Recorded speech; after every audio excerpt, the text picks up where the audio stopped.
말수는 평소보다 더 심한 어지러움을 느꼈어요. 저녁을 먹고 나서 속이 뒤틀리는 듯한 고통이 밀려왔죠. 화장실에서 토하고 나서야 겨우 진정됐습니다.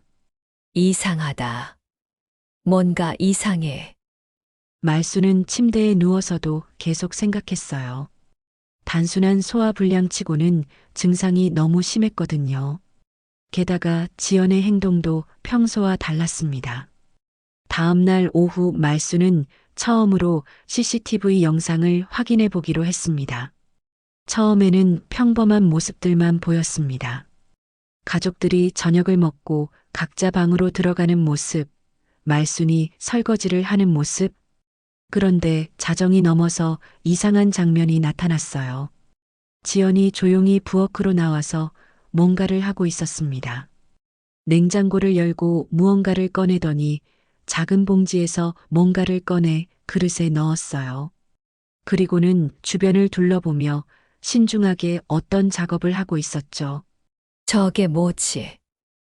말수는 화면을 더 자세히 들여다봤습니다.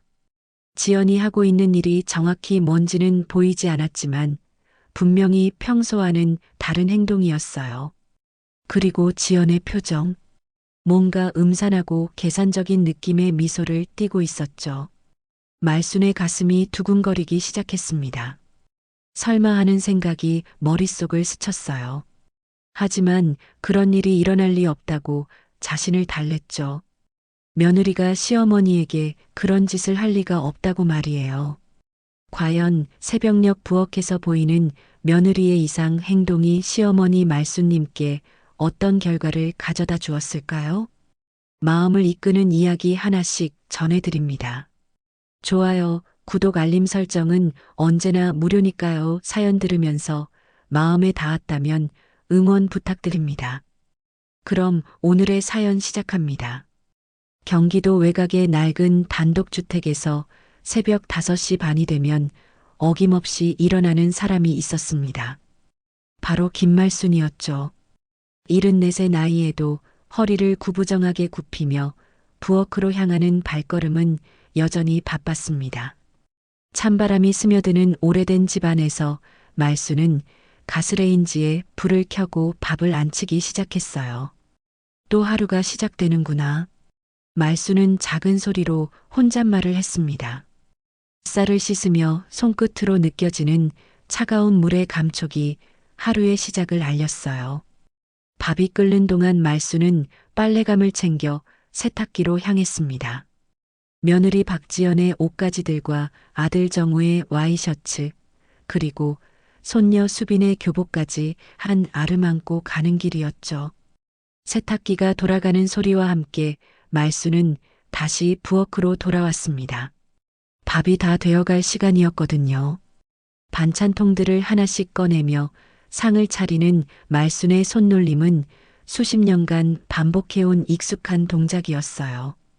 김치찌개를 끓이고 계란말이를 만들고 나물을 무치는 모든 과정이 자동으로 이루어졌습니다. 7시가 되자 집안이 조금씩 소란스러워지기 시작했어요. 먼저 일어난 건 손녀 수빈이었습니다. 10살 수빈은 잠이 덜 깬 얼굴로 할머니에게 달려와 안겼어요. 할머니, 안녕하세요. 수빈의 맑은 목소리가 말순의 하루에 첫 번째 웃음을 가져다 주었습니다. 우리 수빈이 일찍 일어났네. 얼굴부터 씻고 와야지. 말순은 수빈의 머리를 쓰다듬으며 화장실로 보냈어요. 곧이어 지연이 나타났습니다. 43세의 지연은 늘 급한 듯한 표정으로 부엌에 들어섰어요. 어머니, 밥은 나중에 드세요. 먼저 빨래부터 좀 돌려주세요. 지연의 말투는 언제나 명령조였습니다. 부탁하는 투가 아니라 당연히 해야 할 일을 지시하는 듯한 억양이었죠. 말수는 속으로 한숨을 삼켰습니다. 내가 이 집 식모인가 하는 생각이 머릿속을 스쳤어요. 하지만 입 밖으로는 내뱉지 않았습니다. 대신 네, 알겠습니다라고 대답하며 상을 다 차리지도 못한 채 세탁기로 향했어요. 빨래를 널고 돌아오니 지연은 이미 급하게 아침을 먹고 있었습니다. 수빈아, 빨리 먹어. 엄마 회사 가야 해. 지연은 수빈을 재촉하며 자신의 그릇을 싱크대에 던져놓고 갔어요. 설거지는 당연히 말순의 몫이었죠. 아들 정우는 더 늦게 일어났습니다. 46세의 정우는 항상 피곤한 표정으로 아침상에 앉았어요. 어머니, 고생 많으시네요. 그나마 정우는 고마움을 표현했지만 그것도 잠깐이었습니다. 회사 전화가 오면 바로 받으며 밥을 먹다 말기도 했거든요. 정우야, 밥은 다 먹고 가야지. 말순이 걱정스럽게 말했지만 정우는 이미 넥타이를 매며 현관으로 향하고 있었어요. 가족들이 모두 나간 뒤 말순은 혼자 남은 상에 앉았습니다. 식은 밥과 남은 반찬들을 보며 천천히 아침을 먹었어요. 조용한 집안에서 혼자 먹는 밥맛은 늘 쓸쓸했습니다. 하지만 이것도 익숙해진 일상이었죠. 오전 내내 말순은 집안을 청소했습니다. 방마다 돌아가며 진공 청소기를 돌리고 걸레질을 했어요.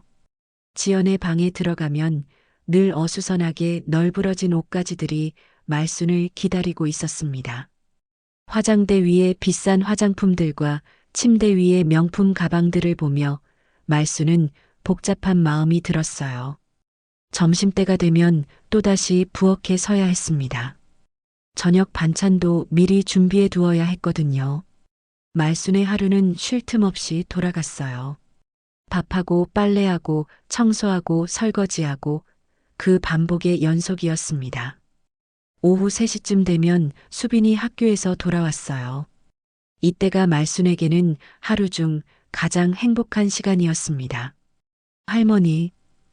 수빈은 현관문을 열자마자 할머니를 찾으며 뛰어왔어요. 말순은 손을 씻고 수빈을 맞이했습니다. 우리 수빈이 왔구나. 학교에서 재미있었어?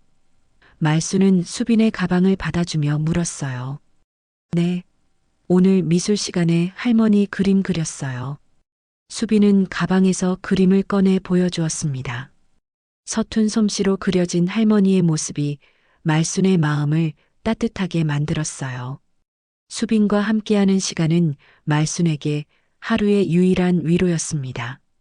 간식을 챙겨주고 숙제를 도와주며 이런저런 이야기를 나누는 것이 말순에게는 가장 소중한 순간들이었어요. 수빈만이 진심으로 할머니라고 부르며 따뜻하게 안겨주는 유일한 가족이었거든요. 이렇게 평범하고도 조금은 불편한 일상이 말순의 하루였습니다. 가족을 위해 헌신하지만 정작 자신을 위한 시간은 없는 그런 삶이었죠. 그런 일상이 한 달쯤 지속되던 어느 날 밤, 말순은 이상한 변화를 느끼기 시작했습니다. 저녁을 먹고 난 후 평소보다 더 심하게 속이 울렁거렸거든요. 처음에는 단순히 소화불량이라고 생각했어요. 나이가 들면서 위장이 약해진 것이라고 여겼죠. 나이 들어서 그런 거겠지. 말순은 혼자 중얼거리며 속 쓰린 증상을 참아냈습니다. 하지만 며칠이 지나도 증상은 나아지지 않았어요. 오히려 점점 더 심해졌습니다. 손발이 자주 떨렸고 계단을 오르내릴 때마다 숨이 차올랐어요. 무엇보다 이상한 건 지연의 행동이었습니다. 말순이 밥을 먹을 때마다 지연은 유난히 관심을 보였거든요. 어머니, 많이 드세요. 건강하셔야 해요. 하지만 그 말투와 표정에는 뭔가 어색한 구석이 있었어요. 진심 어린 걱정보다는 계산된 친절 같은 느낌이었죠. 일주일이 더 지난 어느 저녁 말순은 부엌에서 설거지를 하다가 현기증을 느꼈습니다. 그릇이 손에서 미끄러져 바닥에 떨어질 뻔했어요. 다행히 수빈이 재빨리 받아주었죠. 할머니, 괜찮으세요? 수빈의 걱정스러운 목소리가 말순의 귀에 들렸습니다. 괜찮다, 우리 수빈아. 할머니가 좀 피곤해서 그래. 말순은 수빈을 안심시키려 애썼지만 마음 한편으로는 불안감이 커져갔어요. 그런데 정작 지연은 말순의 몸 상태에 대해 별다른 관심을 보이지 않았습니다. 오히려 어머니께서 요즘 예민해지신 것 같아요라며 정우에게 말하는 모습을 보였어요. 마치 말순이 꾀병을 부리는 것처럼 취급하는 듯 했죠. 그러던 중 교회에서 뜻밖의 소식을 들었습니다. 권사 한 분이 이사를 가면서 중고 CCTV 설치기를 나누어 주겠다고 했거든요. 요즘 세상이 어수선하니까 집 안보안도 신경 써야 해요. 권사의 말에 말순은 고개를 끄덕였어요. 사실 말순에게는 다른 이유가 있었습니다. 최근 밤마다 부엌에서 들리는 소리 때문에 신경이 쓰였거든요. 지연이 늦은 시간에 부엌에서 뭔가를 하는 것 같았는데 정확히 뭘 하는지 알 수가 없었어요. 궁금증과 함께 묘한 불안감이 들었죠. 그래, CCTV라도 달아놓으면 마음이 좀 놓일 것 같아. 말수는 권사의 제안을 흔쾌히 받아들였습니다. 며칠 후 권사와 함께 간단한 CCTV 설치기를 부엌과 거실에 달았어요. 작은 카메라였지만 집안의 주요 동선은 다 볼 수 있을 정도였죠. 지연에게는 요즘 도둑이 많다더라며 자연스럽게 설명했습니다. 지연은 별다른 반응을 보이지 않았어요. 그래도 될까요? 사생활이 좀 하며 살짝 걱정하는 듯 했지만 곧 어머니 마음 편하시면 좋죠라며 넘어갔습니다. CCTV를 설치한 지 사흘째 되던 밤 말수는 평소보다 더 심한 어지러움을 느꼈어요. 저녁을 먹고 나서 속이 뒤틀리는 듯한 고통이 밀려왔죠. 화장실에서 토하고 나서야 겨우 진정됐습니다. 이상하다. 뭔가 이상해. 말수는 침대에 누워서도 계속 생각했어요. 단순한 소화불량치고는 증상이 너무 심했거든요. 게다가 지연의 행동도 평소와 달랐습니다. 다음 날 오후 말수는 처음으로 CCTV 영상을 확인해 보기로 했습니다. 조작법을 배우는데 시간이 좀 걸렸지만 권사가 알려준 대로 천천히 따라했어요. 화면에 어제 저녁 시간대의 영상이 나타났죠. 처음에는 평범한 모습들만 보였습니다. 가족들이 저녁을 먹고 각자 방으로 들어가는 모습, 말순이 설거지를 하는 모습. 그런데 자정이 넘어서 이상한 장면이 나타났어요. 지연이 조용히 부엌으로 나와서 뭔가를 하고 있었습니다. 냉장고를 열고 무언가를 꺼내더니 작은 봉지에서 뭔가를 꺼내 그릇에 넣었어요. 그리고는 주변을 둘러보며 신중하게 어떤 작업을 하고 있었죠. 저게 뭐지? 말수는 화면을 더 자세히 들여다봤습니다. 지연이 하고 있는 일이 정확히 뭔지는 보이지 않았지만 분명히 평소와는 다른 행동이었어요. 그리고 지연의 표정. 뭔가 음산하고 계산적인 느낌의 미소를 띠고 있었죠. 말순의 가슴이 두근거리기 시작했습니다. 설마 하는 생각이 머릿속을 스쳤어요. 하지만 그런 일이 일어날 리 없다고 자신을 달랬죠. 며느리가 시어머니에게 그런 짓을 할 리가 없다고 말이에요. 하지만 며칠 더 영상을 확인해 본 결과 지연의 수상한 행동은 계속되고 있었습니다. 매일 밤 같은 시간대에 부엌으로 나와서 무언가를 하고 있었어요. 그리고 다음 날 아침마다 말순의 컨디션은 더욱 나빠졌죠.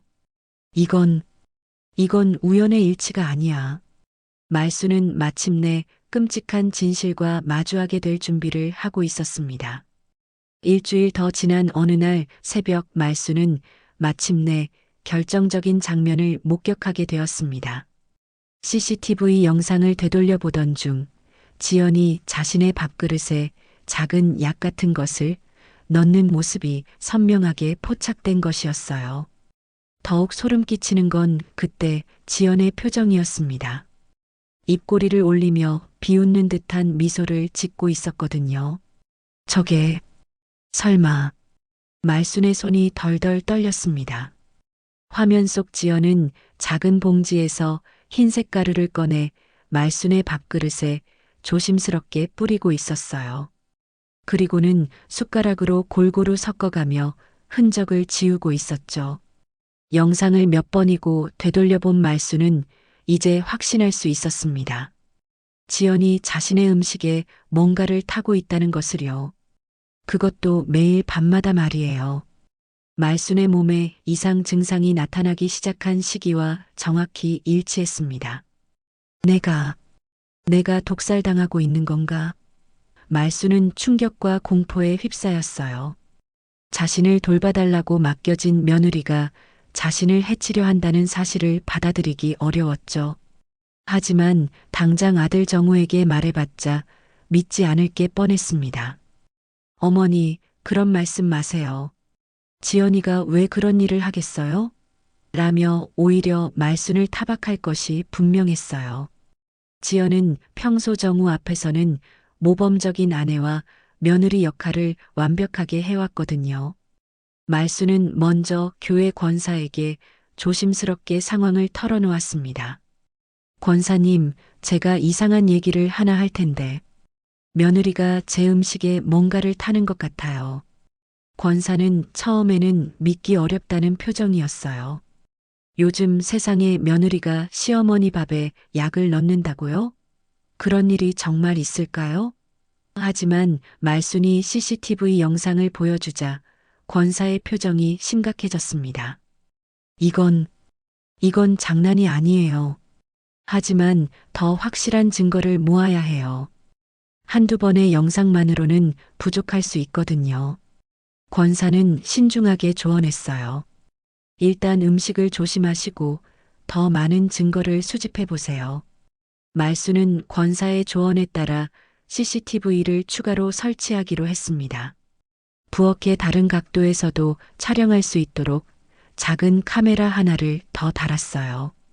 지연에게는 도둑이 들 수도 있으니까 좀 더 안전하게 하려고라며 자연스럽게 설명했죠. 그런데 지연의 반응이 예상과 달랐습니다. 또 카메라를 다세요? 너무 많은 것 아닌가요? 평소보다 예민하게 반응하며 불편한 기색을 보였어요. 마치 자신의 비밀이 들킬까봐 걱정하는 듯한 모습이었죠. 별거 아니야. 나이 들어서 불안해서 그래. 말수는 태연한 척하며 넘어갔지만 속으로는 더욱 확신이 섰어요. 지연의 반응 자체가 의심스러운 행동을 하고 있다는 증거였거든요. 며칠 더 지켜본 결과 지연의 행동 패턴이 점점 더 뚜렷해졌습니다. 매일 밤 자정 넘어 부엌으로 나와서 말순의 다음날 식사를 준비하는 것이었어요. 밥그릇뿐만 아니라 국그릇, 반찬 그릇에도 무언가를 넣고 있었죠. 더욱 놀라운 건 지연이 점점 대담해지고 있다는 것이었습니다. 처음에는 조심스럽게 주변을 살피며 했던 행동이 이제는 거의 일상적인 일처럼 여겨지는 듯 했어요.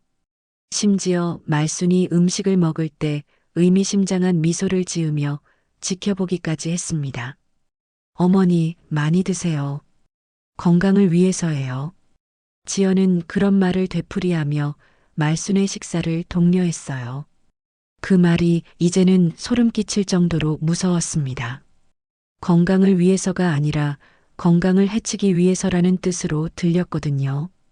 말순은 이제 지연이 준 음식을 제대로 먹을 수가 없었습니다. 먹는 척하다가 몰래 버리거나 화장실에 가서 토해내곤 했어요. 그래도 완전히 피할 수는 없었기 때문에 몸 상태는 계속 나빠졌죠. 어느 날 저녁 지연은 평소보다 더 친절한 모습을 보였습니다. 어머니, 오늘은 제가 특별히 몸에 좋은 전복죽을 끓여드렸어요. 하지만 말수는 이제 지연의 친절이 더욱 무서웠어요. 고맙긴 한데 오늘은 입맛이 없어서 말이야. 말순이 사양하자 지연의 얼굴에 순간 어두운 그림자가 스쳤습니다. 어머니, 안 드시면 안 돼요. 이거 정말 몸에 좋은 거예요. 제가 정성껏 만든 건데. 지연의 목소리에 강압적인 느낌이 섞여 있었어요. 결국 말수는 몇 숟가락 먹을 수밖에 없었습니다. 그리고 그날 밤 평소보다 더 심한 복통과 어지러움에 시달렸어요. 화장실에서 토하고 나서야 겨우 진정될 수 있었죠. 다음 날 아침 말수는 거울 속 자신의 모습을 보고 깜짝 놀랐습니다. 얼굴이 누렇게 뜨고 눈가에 검은 그늘이 짙어져 있었어요. 몸무게도 눈에 띄게 줄어들었죠. 이대로 가다가는 정말 죽을 수도 있겠구나. 말수는 심각성을 절실히 느꼈습니다. 하지만 누구에게 도움을 청해야 할지 막막했어요. 가족들은 믿지 않을 것이고 경찰에 신고하기에는 아직 증거가 부족한 것 같았거든요. 그때 수빈이 다가와서 걱정스럽게 물었습니다. 할머니, 왜 이렇게 얼굴이 안 좋아요? 말수는 수빈의 맑은 눈을 보며 마음이 아팠어요. 이 순수한 아이 앞에서 어떻게 엄마의 끔찍한 행동을 말할 수 있겠습니까? 할머니가 좀 피곤해서 그래. 괜찮아. 하지만 말수는 결심했습니다. 더 확실한 증거를 모아서 반드시 이 상황을 해결하겠다고 말이에요. 말순의 건강은 날이 갈수록 급격히 악화되었습니다. 아침에 일어나는 것조차 힘들어졌고 계단을 오를 때면 숨이 가빠서 중간에 쉬어야 했어요. 평소 든든했던 다리에 힘이 빠져서 걸음을 제대로 옮기기 어려웠죠. 무엇보다 손이 자주 떨렸고 가끔씩 시야가 흐려지는 증상까지 나타났습니다. 그런 말순의 모습을 본 아들 정우는 오히려 짜증을 냈어요. 어머니, 좀 덜 예민하세요. 지연이도 힘들어요. 회사 일로 스트레스 받는데 집에서까지 신경 쓸 일이 많으면 어떡해요? 정우는 아내 편만 들며 어머니의 고충을 외면했습니다. 정우야, 어머니가 정말 아프신 것 같은데. 말순이 간신히 말했지만 정우는 들으려 하지 않았어요. 병원에 가서 검사 받으세요. 나이 드시면서 이것저것 아픈 게 당연한 거 아닌가요? 정우의 말은 마치 말순이 꾀병을 부리는 것처럼 들렸습니다. 지연은 이런 상황을 매우 만족스러워하는 듯 했어요. 정우가 자신의 편을 들어주고 말순을 의심하지 않는 것을 보며 은근한 미소를 짓곤 했죠. 심지어 말순 앞에서 어머니 연세가 많으시니까 자연스러운 노화 현상일 수도 있어요라며 태연하게 말하기까지 했습니다. 그런데 어느 날 지연이 뜻밖의 서류를 들고 왔습니다. 보험 관련 서류였어요. 어머니, 연세가 많으니까 혹시 모를 일에 대비해서요. 제가 보험 설계사 친구랑 이야기했는데 여기 도장만 찍으시면 돼요. 말수는 서류를 받아들고 들여다보려 했지만 시야가 흐려져서 글자가 제대로 보이지 않았어요. 이게 뭔 보험이야? 생명보험이에요. 어머니께 만약 무슨 일이 생기면 가족들이 경제적으로 어려워질 수 있잖아요. 그래서 미리 준비해 두는 거예요. 지연의 설명은 그럴듯해 보였지만 말수는 묘한 불안감을 느꼈습니다. 굳이 지금 이런 걸 해야 하나? 말순이 망설이자 지연은 조금 초조해하는 기색을 보였어요. 어머니, 건강할 때 미리 준비해 두는 게 좋아요. 나중에 아프시면 보험 가입도 어려워져요. 지연은 계속해서 서류에 도장을 찍으라고 재촉했습니다. 결국 말순은 제대로 읽어보지도 못한 채 도장을 찍고 말았어요. 몸이 너무 아파서 자세히 살펴볼 여력이 없었거든요. 하지만 뭔가 찜찜한 기분은 계속 남아 있었습니다. 며칠 후 말수는 CCTV로 또 다른 충격적인 장면을 목격했습니다. 지연이 누군가와 전화 통화를 하고 있었는데 그 내용이 심상치 않았어요. 네, 맞아요. 보험 금액이 얼마나 되는지 다시 한번 확인해 주세요. 지연의 목소리가 스피커를 통해 선명하게 들렸습니다. 이제 곧 정리될 것 같아요. 생각보다 빨리 진행되고 있거든요. 말수는 소름이 돋았어요. 정리될 것 같다는 게 대체 무슨 뜻이었을까요? 설마 자신의 죽음을 기다리고 있다는 뜻은 아니겠죠? 전화 통화는 계속 이어졌습니다. 네, 알겠습니다. 서류는 이미 처리됐고요. 이제 시간 문제인 것 같아요. 요즘 정말 많이 약해지셨거든요. 말수는 전화 내용을 들으며 온몸이 떨렸어요. 지연이 자신의 죽음을 계획하고 있다는 확신이 들었습니다. 보험금을 타기 위해 자신을 서서히 독살하고 있었던 것이죠. 다음 날 아침 지연은 평소보다 더 정성스럽게 아침상을 차렸습니다.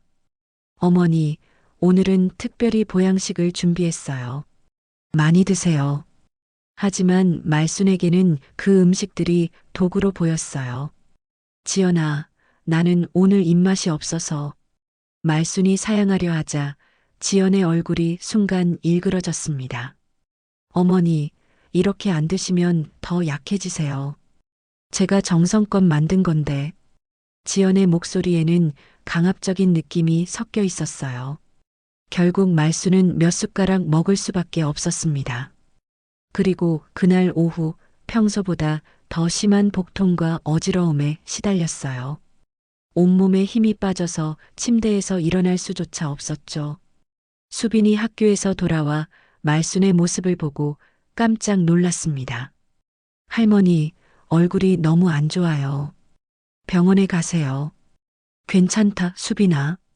할머니가 좀 쉬면 나아질 거야. 하지만 말순도 자신의 상태가 심각하다는 걸 알고 있었어요. 그날 저녁 정우가 회사에서 돌아와 말순의 모습을 보고는 어머니, 정말 병원에 가보세요. 얼굴색이 너무 안 좋아요라고 말했습니다. 지연은 옆에서 그러게요. 저도 걱정이 많았어요. 어머니께서 요즘 식사도 제대로 안 하시고 라며 마치 자신이 정성스럽게 돌보고 있는 것처럼 연기했어요. 말수는 이제 확신했습니다. 지연이 자신을 죽이려 한다는 것을요. 보험금을 위해 서서히 그리고 교묘하게 독을 먹이고 있었던 것입니다. 하지만 아직도 결정적인 증거가 부족했어요. CCTV 영상만으로는 법적으로 증명하기 어려울 것 같았죠. 말수는 마지막 힘을 내어 결심했습니다. 어떻게든 더 확실한 증거를 잡아야 한다고 말이에요. 그리고 이 끔찍한 상황에서 벗어나야 한다고요. 수빈이라도 지키기 위해서 말입니다. 그로부터 사흘 후 말순의 몸 상태는 극도로 악화되었습니다. 아침에 화장실에 가려다가 갑자기 현기증이 심하게 일어나며 그대로 바닥에 쓰러졌어요. 의식을 잃기 직전 마지막으로 본 것은 지연이 급하게 달려오는 모습이었습니다. 하지만 그 표정에는 걱정보다는 당황스러움이 더 크게 드러나 있었죠. 어머니, 어머니. 지연의 목소리가 들렸지만 말수는 이미 의식을 잃은 상태였어요. 구급차가 도착했을 때 말수는 기절한 채로 응급실로 실려갔습니다. 병원에서 각종 검사를 받은 결과 의사는 심각한 표정으로 말했어요. 간 기능이 급격히 손상되어 있습니다. 무엇보다 혈액 검사 결과가 정상이 아니에요. 평소에 복용하시는 약물이 있으신가요? 정우는 고개를 저었습니다. 특별히 드시는 약은 없는데요. 그냥 나이가 드셔서 그런 건 아닌가요? 의사는 고개를 저으며 설명했어요. 단순한 노화로는 설명하기 어려운 수치입니다. 혹시 독성 물질에 노출되었을 가능성도 있어 보이는데요. 그때 지연이 재빨리 끼어들었습니다. 의사 선생님, 어머니께서 요즘 건강이 안 좋아서 정말 걱정이 많았어요. 식사도 제대로 안 하시고 예민해 하시고. 지연은 눈물까지 흘리며 걱정하는 며느리 역할을 완벽하게 연기했어요. 그동안 정말 정성껏 모셔드렸는데 이렇게 되니까 너무 죄송하고 마음이 아파요. 지연의 연기는 의사와 간호사들까지 속일 정도로 자연스러웠습니다. 정우는 아내의 말을 그대로 믿었어요. 의사 선생님, 지연이가 어머니를 정말 잘 모셔드렸어요. 매일 정성껏 식사도 준비해드리고 아들조차 지연의 편을 들고 있었죠. 말수는 병실 침대에 누워서 이 모든 상황을 지켜보며 절망감에 빠졌습니다. 말할 힘조차 없는 상황에서 지연은 오히려 피해자인 척하고 있었어요. 게다가 가족들은 모두 지연의 말만 믿고 있었죠. 내가 이대로 죽는 건가? 말수는 마음속으로 중얼거렸어요. 몸에 링거를 맞고 있는 상황에서도 지연이 가져다 주는 음식을 거부할 방법이 없었습니다. 병실에서도 지연의 행동은 계속되었어요. 어머니, 이건 병원에서 추천해준 환자식이에요. 꼭 드셔야 해요. 지연은 다른 사람들이 보는 앞에서는 정성스러운 며느리였지만 혼자 있을 때는 여전히 음식에 무언가를 타고 있었습니다. 말수는 간신히 고개를 돌려 거부 의사를 표현했지만 지연은 어머니, 안 드시면 안 돼요. 빨리 회복하셔야죠라며 강제로 먹이려 했어요. 그런데 그때 뜻밖의 목격자가 나타났습니다. 바로 손녀 수빈이었어요. 수빈은 학교가 끝나고 할머니를 보러 병원에 왔다가 병실 문틈으로 엄마의 수상한 행동을 보게 된 것이었죠. 지연이 작은 봉지에서 흰색 가루를 꺼내 할머니 죽에 넣는 모습을 수빈이 똑똑히 목격한 것입니다. 10살 아이였지만 그 행동이 뭔가 이상하다는 걸 직감적으로 알 수 있었어요. 수빈은 재빨리 자신의 핸드폰을 꺼내 그 장면을 녹화했습니다. 하지만 곧바로 지연에게 들키고 말았어요. 수빈아, 너 지금 뭐 하는 거야? 지연은 급하게 달려와 수빈의 핸드폰을 빼앗았습니다. 병실에서 핸드폰 사용하면 안 된다고 했잖아. 엄마가 할머니 음식에.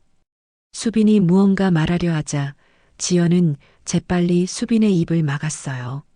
수빈아, 엄마가 할머니한테 약 드리는 거야. 할머니가 빨리 나으시라고 말이야. 이런 건 어른들 일이니까 아이는 모르는 게 좋아. 지연은 수빈을 달래며 핸드폰에서 영상을 삭제했습니다. 하지만 수빈은 뭔가 이상하다는 걸 계속 느꼈어요. 엄마의 행동과 표정이 평소와 달랐거든요. 특히 할머니가 그 음식을 먹고 나서 더 아파하는 것을 보면서 의심을 품게 되었죠. 그날 밤 지연은 병실에서도 말순에게 음식을 강요했습니다. 어머니, 이거라도 조금 드세요. 안 드시면 더 약해져요. 하지만 말순은 고개를 돌리며 거부했어요. 지연은 점점 조바심을 내기 시작했습니다. 말순이 음식을 거부하면서 자신의 계획에 차질이 생길까봐 걱정된 것이죠. 어머니, 왜 이렇게 고집을 부리세요? 제가 정성껏 만든 건데. 말순은 간신히 힘을 내어 속삭였습니다. 지연아, 내가 뭘 잘못했니? 뭘 잘못하긴요. 어머니는 아무 잘못 없어요. 그냥 빨리 나으시기만 하면 돼요. 지연의 대답은 차갑고 기계적이었어요. 그 순간 말수는 깨달았습니다. 지연에게는 자신이 사람이 아니라 그냥 장애물일 뿐이라는 것을요. 보험금을 받기 위해 제거해야 할 대상일 뿐이었던 거죠. 다음 날 아침 수빈이 다시 병실을 찾았을 때 할머니의 상태는 더욱 악화되어 있었습니다. 수빈은 할머니 곁에 앉아 작은 목소리로 말했어요. 할머니, 저 어제 봤어요. 엄마가 할머니 음식에 이상한 걸 넣는 거요. 수빈의 순수한 눈에는 눈물이 맺혀 있었습니다. 말수는 수빈의 말을 듣고 마지막 희망을 발견했어요. 이 아이가 자신을 믿어준다는 것, 그리고 진실을 목격했다는 것이 말순에게 용기를 주었습니다. 수빈아, 할머니가 부탁이 있어. 말순은 간신히 목소리를 내어 수빈에게 마지막 부탁을 하려 했습니다. 수빈의 순수한 눈빛을 보며 말순은 마지막 희망을 붙잡았습니다. 이 작은 손녀만이 자신의 편에 서서 진실을 믿어주고 있었거든요. 말순은 간신히 힘을 내어 수빈에게 속삭였어요. 수빈아, 할머니 집에 CCTV가 있어. 그 영상을 교회 권사님께. 말순의 목소리는 거의 들리지 않을 정도로 약했지만 수빈은 귀를 기울여 들었습니다. 할머니, 무슨 말이에요? 수빈이 고개를 갸우뚱했을 때 지연이 병실로 들어왔어요. 수빈아, 할머니 좀 쉬게 해드려. 너무 오래 있으면 할머니가 피곤해 하셔. 지연은 수빈을 재빨리 병실 밖으로 내보냈습니다. 혼자 남은 말순 앞에서 지연의 진짜 모습이 드러났어요. 어머니, 이제 그만 포기하시는 게 어떨까요? 계속 버티시지 말고요. 지연의 목소리는 차갑고 무자비했습니다. 왜 이러는 거야? 말순이 간신히 물었어요. 왜긴요? 돈 때문이죠. 어머니 보험금이면 우리 가족이 한동안 편하게 살 수 있거든요. 지연은 이제 가면을 완전히 벗어던지고 본심을 드러냈어요.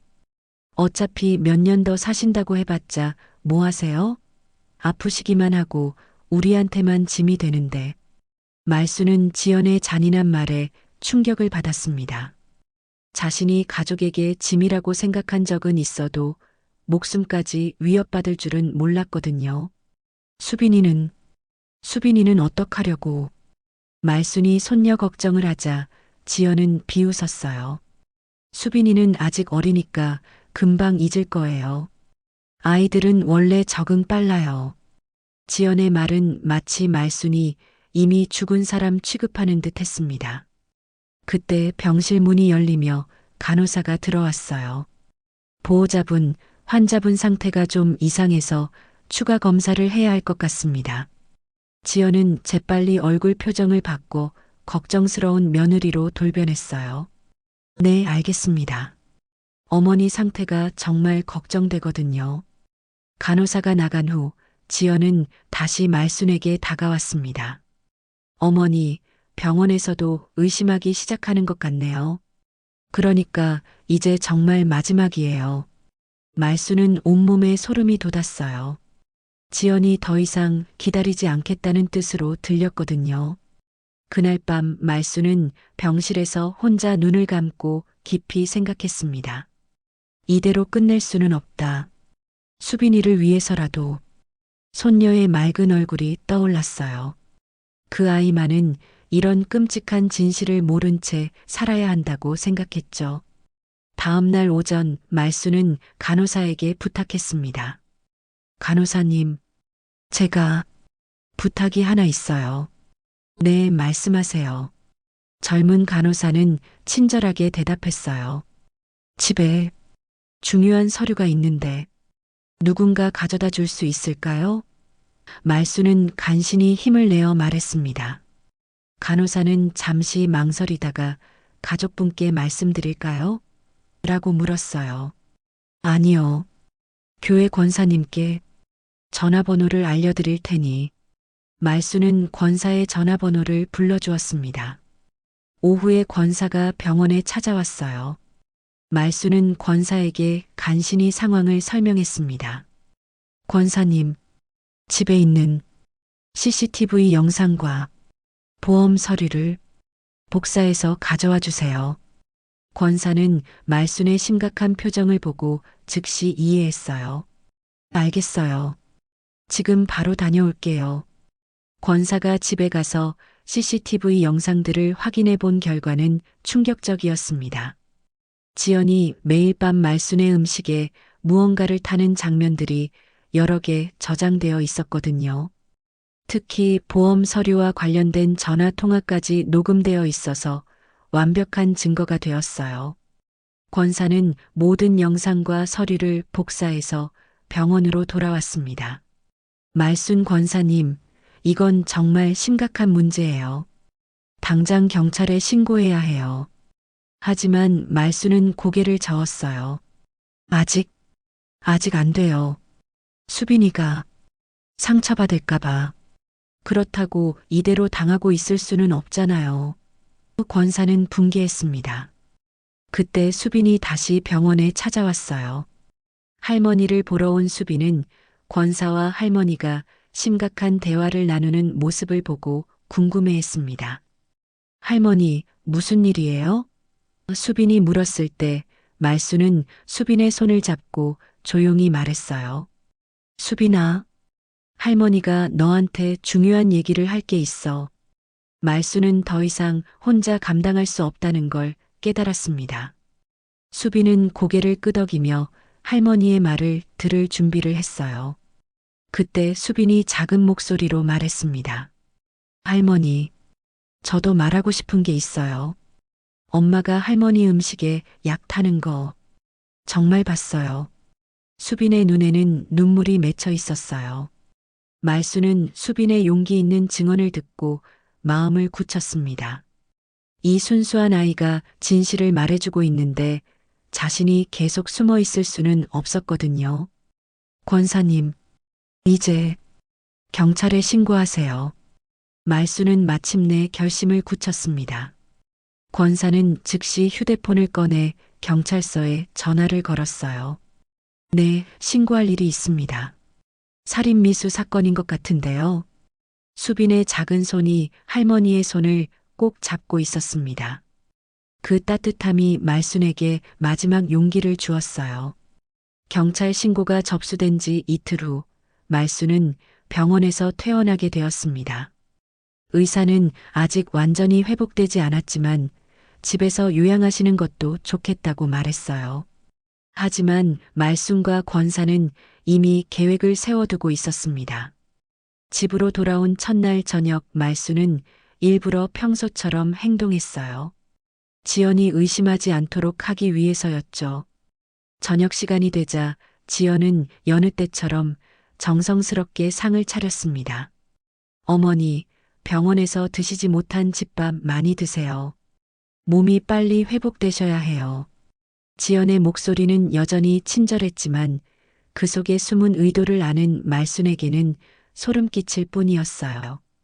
말순은 식탁에 앉으면서 은근히 CCTV가 있는 방향으로 몸을 돌렸습니다.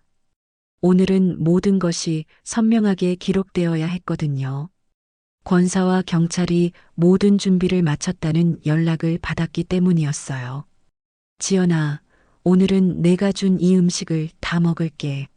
말수는 일부러 큰 소리로 말하며 지연이 가져온 약을 집어들었습니다. 물론 실제로 먹을 생각은 없었지만 지연의 반응을 확인하고 싶었어요. 지연은 순간 놀란 표정을 지었습니다. 어머니, 갑자기 왜 그러세요? 평소에는 잘 안 드시더니. 병원에 있으면서 생각해 봤어. 내가 나를 위해서 얼마나 정성을 들이는지 말이야. 말순의 목소리에는 묘한 의미가 담겨 있었어요. 지연은 점점 불안해하는 기색을 보였습니다. 말순이 평소와 다른 행동을 보이자 뭔가 이상하다고 느낀 것이죠. 어머니, 몸이 아직 완전히 낫지 않으셨는데 천천히 드세요. 괜찮아. 내가 주는 건 뭐든지 다 먹을 거야. 말순은 지연을 똑바로 쳐다보며 말했습니다. 그 시선에는 이제 두려움이 아니라 단단한 의지가 담겨 있었어요. 지연은 점점 초조해졌습니다. 말순의 태도가 평소와 너무 달랐거든요. 게다가 말순이 자신을 바라보는 눈빛이 예전과 달라 보였어요. 마치 모든 것을 알고 있는 듯한 눈빛이었죠. 그때 현관문이 열리는 소리가 들렸습니다. 정우가 회사에서 돌아온 것이었어요. 하지만 정우 혼자가 아니었습니다. 뒤따라 들어온 사람들은 경찰관 2명과 권사였어요. 어머니, 무슨 일이에요? 정우는 갑작스러운 상황에 당황했습니다. 지연은 경찰을 보자 얼굴이 하얗게 질렸어요. 이게 무슨 상황이에요? 경찰관 중 한 명이 앞으로 나서며 말했습니다. 박지연 씨, 살인미수 및 보험사기 혐의로 긴급 체포합니다. 뭐라고요? 살인미수? 정우는 상황을 이해하지 못하겠다는 표정이었어요. 무슨 소리예요? 지연이가 왜? 권사가 나서서 설명했습니다. 정우야, 내 아내가 어머니께 독을 먹여서 죽이려 했어. 보험금을 타기 위해서 말이야. 그럴 리 없어요. 지연이가 어머니를 그렇게 잘 모셔드렸는데. 정우는 믿을 수 없다는 듯이 소리쳤습니다. 경찰관이 CCTV 영상이 담긴 USB를 보여주며 말했어요. 여기 모든 증거가 다 있습니다. 매일 밤 환자의 음식에 독성 물질을 넣는 장면들이 기록되어 있어요. 지연은 이제 더 이상 연기할 수 없다는 걸 깨달았습니다. 아니에요. 저는 그런 짓 안 했어요. 저 노인네가 다 거짓말하는 거예요. 하지만 경찰은 이미 모든 증거를 확보한 상태였어요. 휴대폰 통화 기록도 있고 보험 관련 서류도 있습니다. 보험금 좀 받으려고 했을 뿐이라고 본인이 직접 말한 통화 내용도 녹음되어 있어요. 지연은 발악하며 소리를 질렀습니다. 맞아요. 보험금 좀 받으려고 했을 뿐이라고요. 저 늙은이가 언제까지 우리 집에서 짐이 되어 있을 건데요? 어차피 몇 년 더 산다고 해봤자 뭐해요? 정우는 아내의 잔인한 본심을 듣고 망연자실했어요. 지연아, 내가 정말 그런 짓을 했다는 거야? 정우 오빠도 알잖아요. 어머니 때문에 우리가 얼마나 힘들었는지. 맨날 집안일 시키고 우리 자유도 없고. 지연은 이제 완전히 본성을 드러냈어요. 수빈이 방에서 나와 이 모든 상황을 보고 있었습니다. 엄마가 체포되는 모습을 보며 울음을 터뜨렸어요. 엄마가 정말 할머니를. 말수는 수빈에게 다가가 안아주었습니다. 괜찮아, 수빈아. 이제 모든 게 끝났어. 지연은 수갑을 차면서도 계속 소리쳤어요. 당신들이 뭘 알아요? 시어머니 모시는 게 얼마나 힘든지. 저도 피해자라고요. 경찰관이 지연을 데리고 나가려 할 때 말순이 마지막으로 말했습니다. 지연아, 나는 내가 그래도 가족이라고 생각했는데.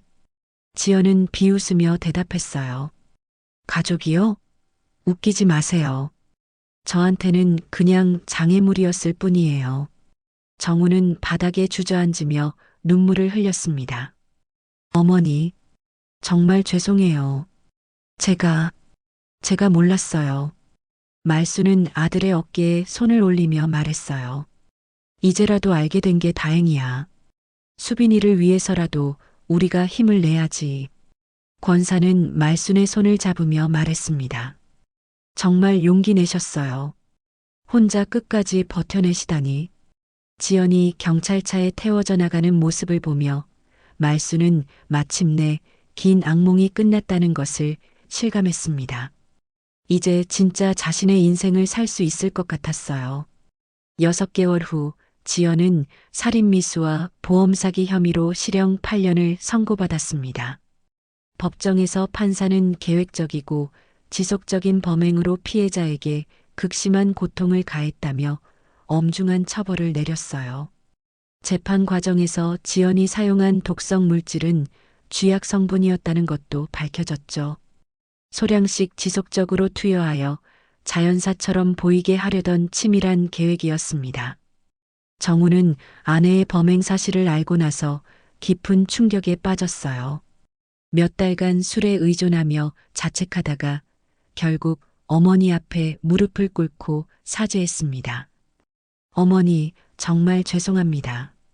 제가 눈이 멀어서 아내만 믿고 어머니 말씀을 듣지 않았어요. 말수는 아들의 머리를 쓰다듬으며 말했어요. 이제 됐다.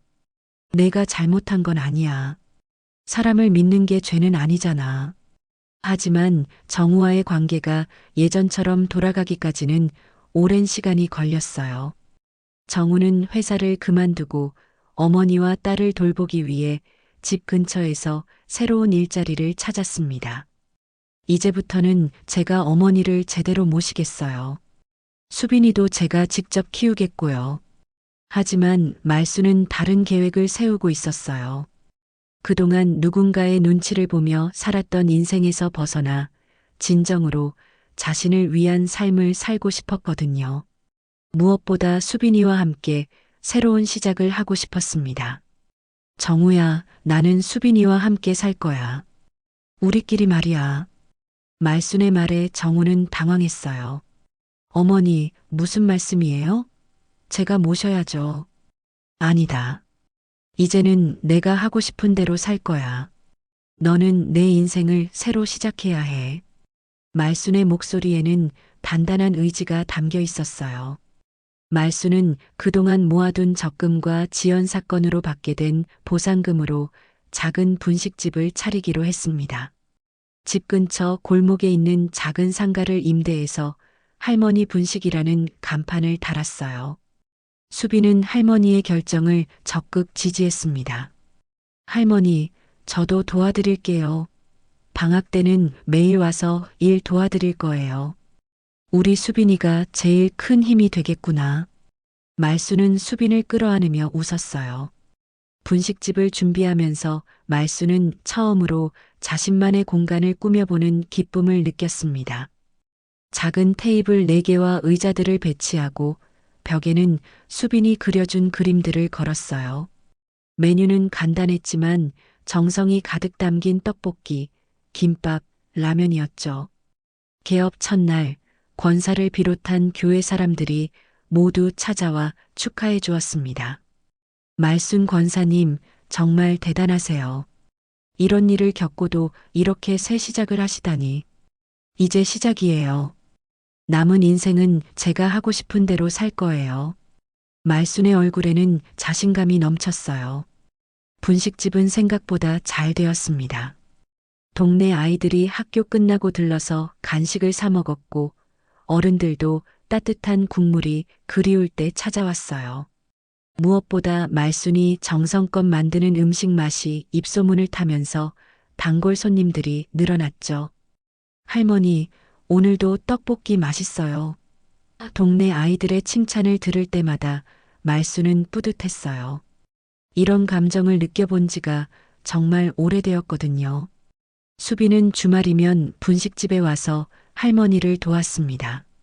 손님들에게 물을 갖다 주고 테이블을 닦는 일까지 척척해냈어요. 할머니, 이제 우리가 같이 밥 먹자. 저녁 시간이 되면 말순과 수빈은 분식집 한쪽 테이블에 앉아 함께 식사를 했습니다. 누구의 눈치도 보지 않고 재촉받지도 않고 둘만의 시간을 갖는 것이었죠. 이런 평범한 일상이 말순에게는 가장 큰 행복이었어요. 할머니, 저 정말 행복해요. 엄마 없어도 할머니랑 있으면 무서우지 않아요. 수빈의 말에 말순은 뭉클했습니다. 수빈아, 할머니도 너랑 있어서 정말 행복해. 이제는 아무도 우리를 괴롭히지 못할 거야. 어느 날 저녁 정우가 분식집을 찾아왔어요. 몇 달 만에 보는 아들의 모습은 많이 야위어 있었지만 예전보다 진실한 눈빛을 하고 있었어요. 어머니, 지난번에는 죄송했어요. 어머니 뜻을 존중하지 못해서요. 정우는 고개를 숙이며 말했습니다. 앉아라. 밥 먹고 가거라. 말수는 아들에게 따뜻한 라면을 끓여주었어요. 어머니가 이렇게 씩씩하게 사시는 모습 보니까 안심이 돼요. 수빈이도 정말 밝아졌고요. 정우는 딸과 어머니가 함께 웃는 모습을 보며 마음이 놓였어요. 너도 이제 새로운 사람 만나서 행복하게 살아야지. 과거에 얽매이지 말고. 말순의 조언에 정우는 고개를 끄덕였습니다. 그날 밤 말순은 분식집 정리를 마치고 CCTV를 확인했습니다. 이제는 보안을 위한 목적으로만 설치한 카메라였어요. 화면 속에는 하루 종일 웃음소리가 가득했던 분식집의 모습이 담겨 있었죠. 며느리의 소름 끼치는 표정은 이제 과거가 되었습니다. 대신 말순의 얼굴에는 조용하지만 단단한 미소가 자리 잡았어요. 처음으로 누구의 눈치도 보지 않고 자신의 인생을 사는 기쁨을 만끽하고 있었거든요. 이제는 누구도 나를 함부로 대하지 못해. 말순은 혼잣말을 하며 가게 문을 잠갔습니다.